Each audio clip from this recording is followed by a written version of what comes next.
She stopped typing, looked up, and in that single glance, I realized she wasn't asking if I'd stay in the room. She was asking if I'd stay in her life. The first time I saw her, the room felt like it existed outside of time.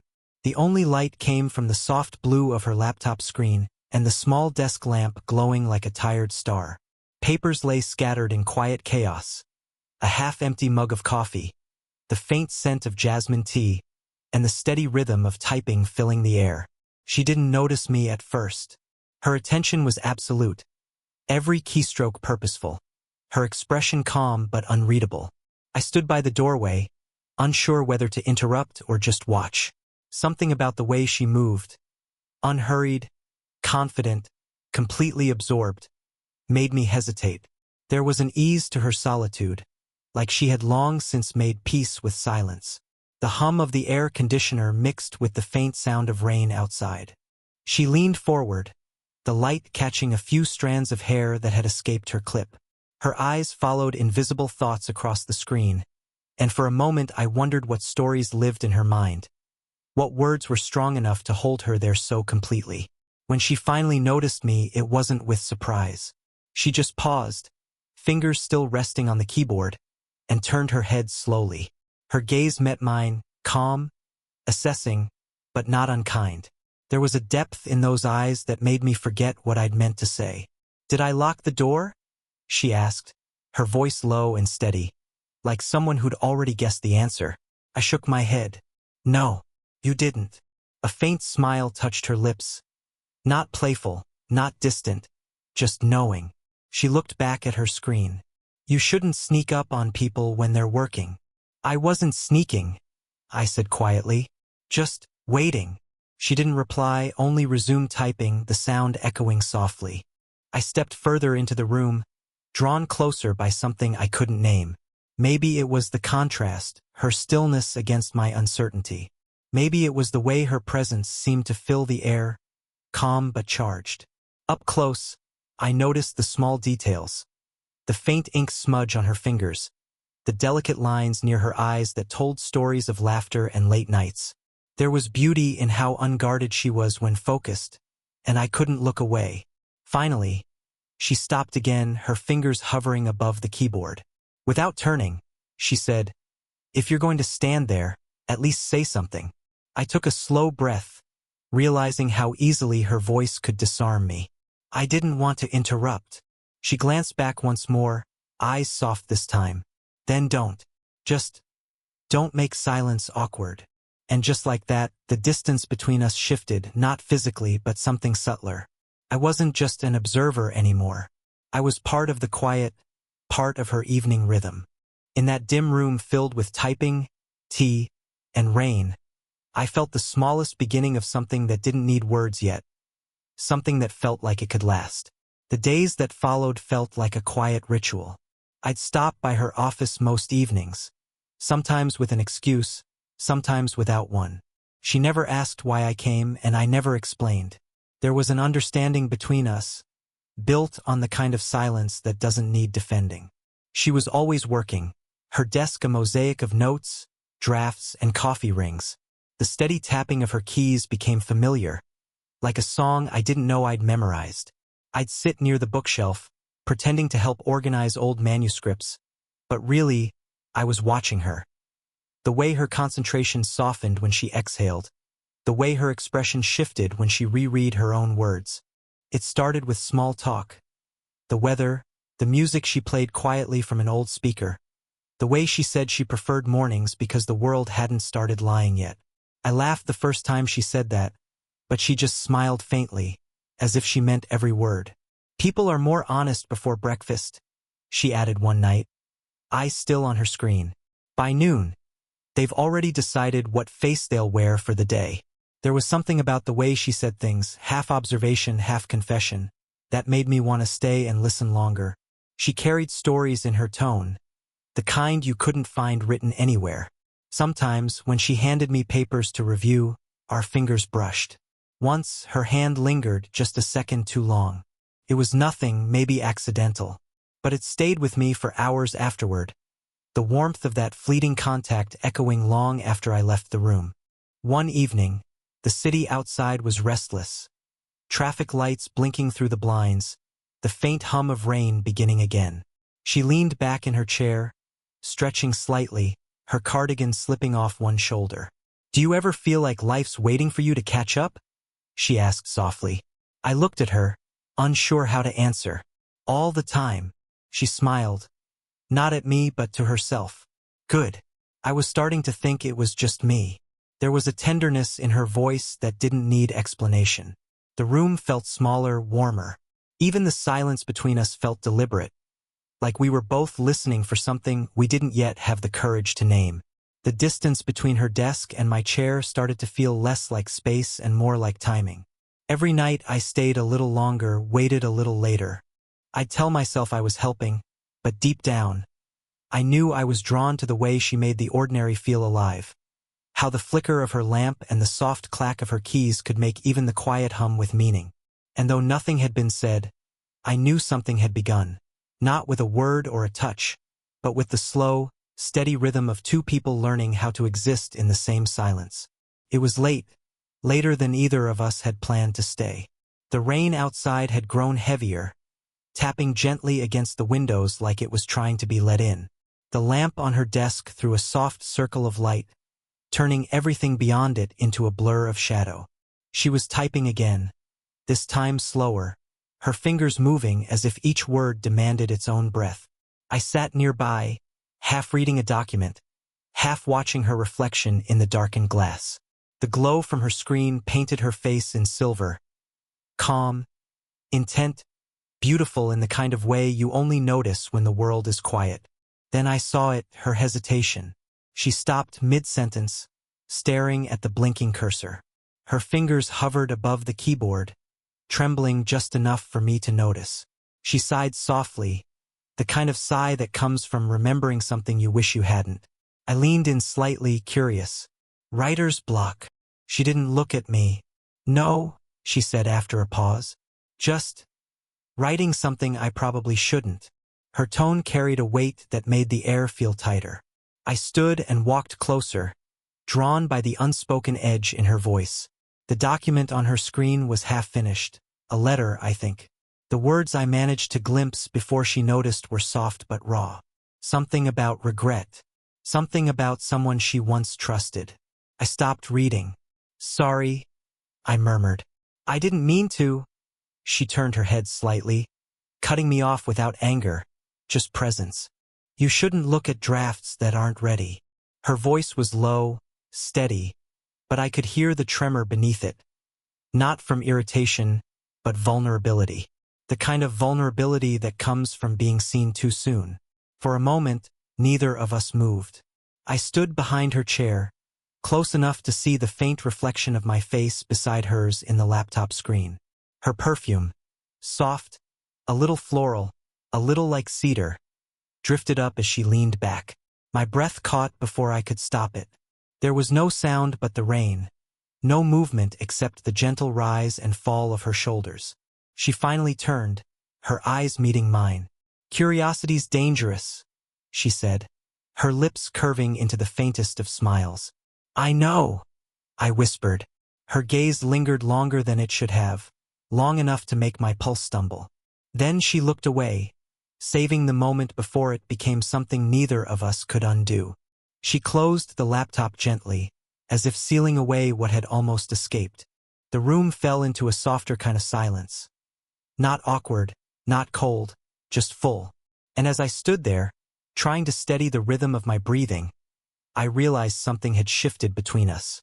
Something quiet and fragile, like the space between words in an unfinished sentence, the part that means more than what's written.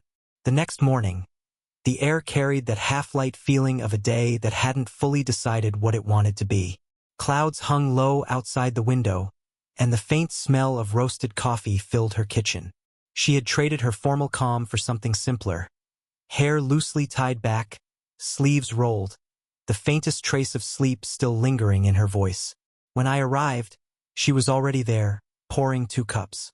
"You showed up early," she said without looking up. "I figured you'd need help with the new drafts," I replied, though we both knew that wasn't the real reason. She slid a cup toward me. You figured right. We sat across from each other, the table between us small enough that our knees almost touched. The silence was comfortable, not forced, the kind that feels earned.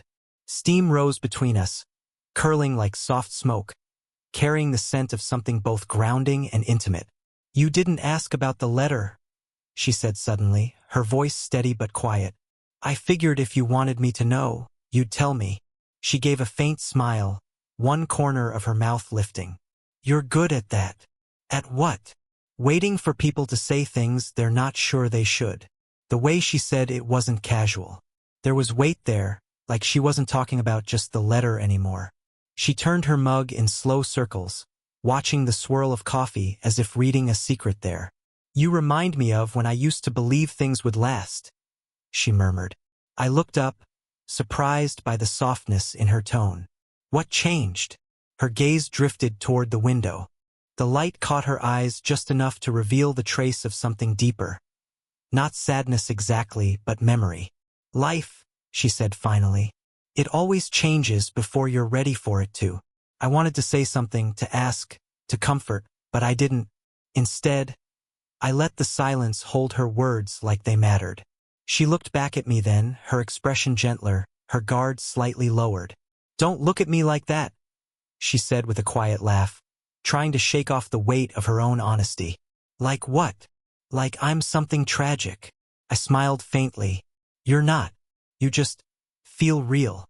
Her laugh faded, replaced by something softer. She leaned back, her shoulders relaxing. You really shouldn't say things like that, she whispered. I know, I said, but I meant it. For a long moment we sat there, two people trying not to cross a line that had already blurred. The rain outside began again, tapping gently against the window, and she looked toward the sound, her lips parting slightly, as if about to speak. But she didn't. Instead, she took another sip of her coffee, eyes lowered, and said quietly, You should go before the rain gets worse. I stood, nodded, but neither of us moved, because leaving didn't feel simple anymore. It felt like taking something unfinished with me. That night, the rain returned. Steadier this time, the kind that turns streets into mirrors and makes every sound feel closer. Her office lights glowed warm against the storm outside. I hesitated at the door, debating whether to knock. But before I could, her voice called from inside, calm and familiar. It's open. She was still at her desk, typing as usual, glasses slipping down the bridge of her nose. A candle flickered beside her laptop, casting gentle light over the papers. The air smelled faintly of rain and vanilla. She didn't look up when I entered, just said, You're late. I didn't know there was a schedule, I said. There isn't, she replied, pausing mid-keystroke. But you still are. Her words carried no judgment, just quiet amusement, as if she'd already expected I'd come. I sat down on the small couch near the window, the sound of the rain filling the room between us. She worked for a while longer and I simply watched. The rhythm of her typing had become a language I understood, each pause, each sigh, each small tilt of her head. It was strange how something so ordinary could feel so magnetic. Finally, she pushed back her chair and stood. You don't have to wait every time, she said, crossing her arms lightly. I met her gaze. I don't mind. That's not the point, she said. You shouldn't stay just because I'm here late. Then why do you think I stay? She tilted her head slightly, her expression unreadable. I'm not sure I should guess. The air tightened, not uncomfortably, but with that charged stillness that happens right before someone says something they can't take back. She walked toward the window, drawing the curtain aside just enough to watch the rain. Her reflection shimmered faintly against the glass, soft and distant. You don't know what you're doing, she said quietly. People your age, they leave when things get complicated. I stepped closer, not too close, just enough for her to hear the steadiness in my voice. Maybe that's true, but I'm still here. She turned then, slowly, eyes meeting mine, the kind of look that holds both warning and invitation. Her voice dropped, barely above a whisper. Then why do you? I didn't answer because she already knew. The truth was there, suspended in the quiet between us. Her hand brushed against mine as she passed, light, almost accidental, but her fingers lingered for half a heartbeat longer than they should have. My pulse jumped. She noticed but didn't pull away immediately. Outside, thunder rolled softly in the distance. She looked toward the sound, then back at me. "Don't stay just because it feels safe in here," she said, her tone almost tender. I smiled faintly. "That's not why I stay." Her lips parted as if to speak again, but she didn't. Instead, she turned off the lamp, leaving only the candlelight between us. Flickering, uncertain, beautiful. In that moment, I understood that what she was really asking wasn't about tonight. It was about everything that came after. The storm had grown heavier, its sound pressing softly against the windows, wrapping the room in a rhythm that felt almost like a heartbeat. The candle had burned low, a thin wisp of smoke curling each time the flame bent toward the draft. She was back at her desk, typing. Slower this time, not with the same certainty as before. Every few seconds she'd stop, read, and then delete. I stood by the bookshelf, pretending to look at old manuscripts, but my eyes kept drifting toward her. There was something fragile about the way she sat, her shoulders slightly curved, her focus not as sharp as usual. She looked like she was thinking too much, writing to avoid feeling. At some point, she sighed and pushed the laptop away. The sound of the keys stopping felt louder than the storm outside. She stayed still for a long moment, her fingers resting lightly on the edge of the desk, eyes lowered. "Do you ever wonder," she said suddenly, "why people show up when they do?" I glanced up, unsure if she was talking to me or to the room. "What do you mean?" She turned her head slightly, her voice quieter now. "Timing. The way some people appear when you've already stopped expecting them. When you've already learned to live without asking." Her words lingered in the air. I didn't know how to answer. I just felt the weight of them settle somewhere deep. She looked back at the screen, her face faintly illuminated by the glow. Her eyes softened, the kind of softness that comes when someone's walls start to tremble. Then, without warning, she spoke again, this time looking directly at me. "Are you just standing there?" she began, her voice steady but trembling at the edges. "Or staying?" The question hung between us, raw and unguarded. It wasn't about the room. It wasn't even about the night. It was about everything that had quietly built between us. All the pauses, the unspoken things, the touches that pretended to be accidental. I couldn't move. My heart was loud enough to fill the silence. The rain outside blurred against the window, streaking the light into silver threads. She didn't look away, though I could see her fighting it, the need to retreat, to undo the vulnerability she'd just exposed. I took a slow step forward. Her eyes flickered.